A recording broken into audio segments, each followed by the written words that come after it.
Kita geser ke urusan pulau yang katanya dimiliki warga negara asing. Jadi baru kemarin kita ribut soal pulau di pasar digital, sekarang muncul lagi sequel internasional. Beberapa pulau kecil di Bali dan NTB tiba-tiba berganti tuan, bukan ke tetangga tapi ke bule bawa cuan dan rencana berlibur panjang. Ada yang bangun resort, ada yang bikin villa pinggir pantai. Sementara Akamsi cuma bisa melongo di bibir dermaga, jangankan kepikiran bisa buka warung es kelapa. Mau nyantai di pantai aja disuruh bayar lagi. Pulau-pulau kecil di Bali dan NTB ini mirip bangku kosong di kafe. Kelihatannya bebas didudukin.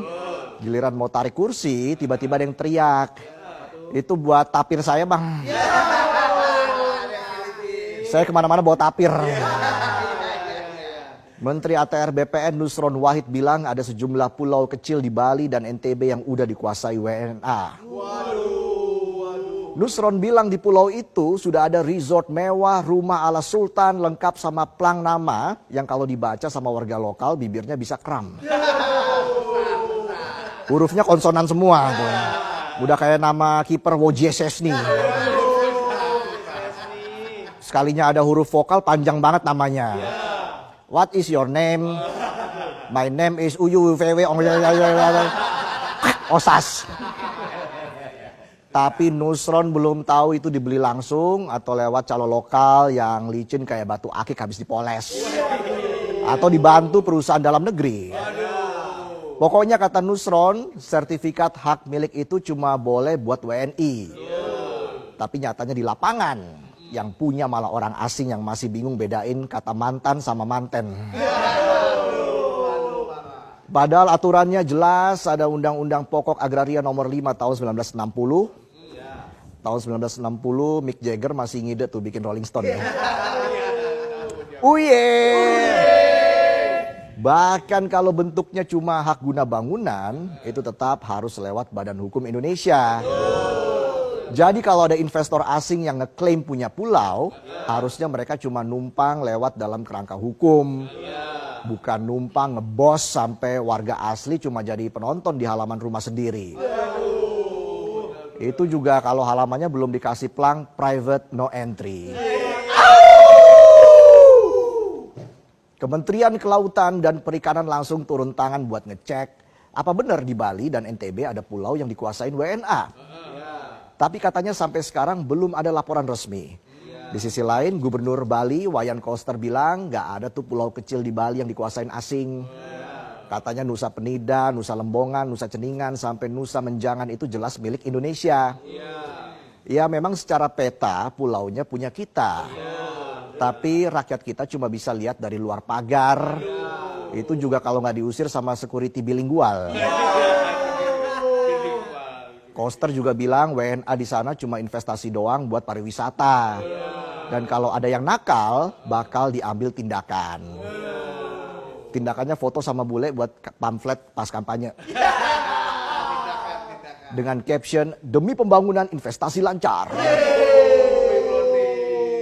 Tapi yang dibangun rakyat asing, rakyat sendiri kabur ke luar negeri.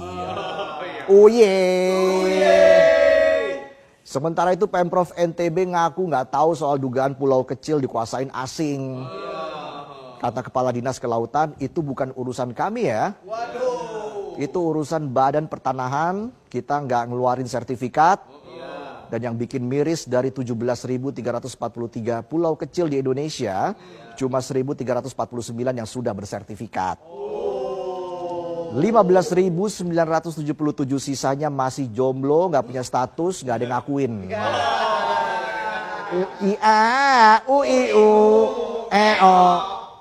Nah, kekosongan itulah celah nganga terbuka lebar. Udah kayak gudang kosong yang nggak dipasang gembok. Yang masuk duluan bisa ngeklaim, warga lokal cuma bisa ngintip sambil nanya. Kamu nanya.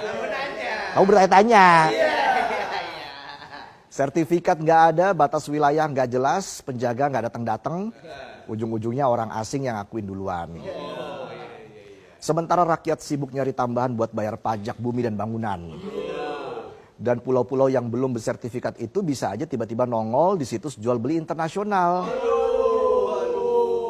Kayak private island online yang nggak ada angin, nggak ada ombak. Pas kita lagi surfing di internet, tiba-tiba nampilin 4 pulau kecil punya kita dengan label for sale. Kalau begini bisa aja pas nanti kita traveling ke pulau kecil dikira turis ilegal. Disalamin sama satpam pakai bahasa Inggris. What is your name? My name is Ovu Yuwewe, Onyeten Wewe, Ogwe Bubem, Osas. Nusron sih udah janji mau turun tangan buat ngecek legalitas. Bongkar proses penguasaan dan cari tahu siapa dalangnya. Ya semoga beneran dituntaskan.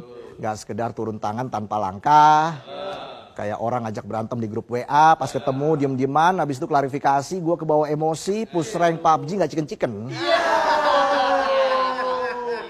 Ini negara bukan film petualangan Dora the Explorer. Kalau ngurus pulau masih dari jarak jauh cuma pakai peta, ya percuma. Ujung-ujungnya masalah gak kelar, bahkan bisa jadi sengketa. Apakah kalian melihat peta? Di mana? Katakan peta. Peta. Lebih keras, peta. Ingat, masyarakat nunggu aksi bukan nunggu klarifikasi. Pembenahan butuh tindakan. Bukan sekedar kata-kata yang dibungkus pencitraan. Indonesia memang negeri kaya dan warganya ramah-ramah. Tapi kalau soal kedaulatan negara yang ternyata bisa dijual murah, orang ramah bisa marah. Ingat, ini tanah air bukan tanah abang, gak semua bisa ditawar dan bisa dibeli. Dan jika jual beli dan sengketa pulau tidak segera dibereskan, jangan kaget kalau yang hilang bukan cuma sepetak lahan, tapi kesatuan kedaulatan.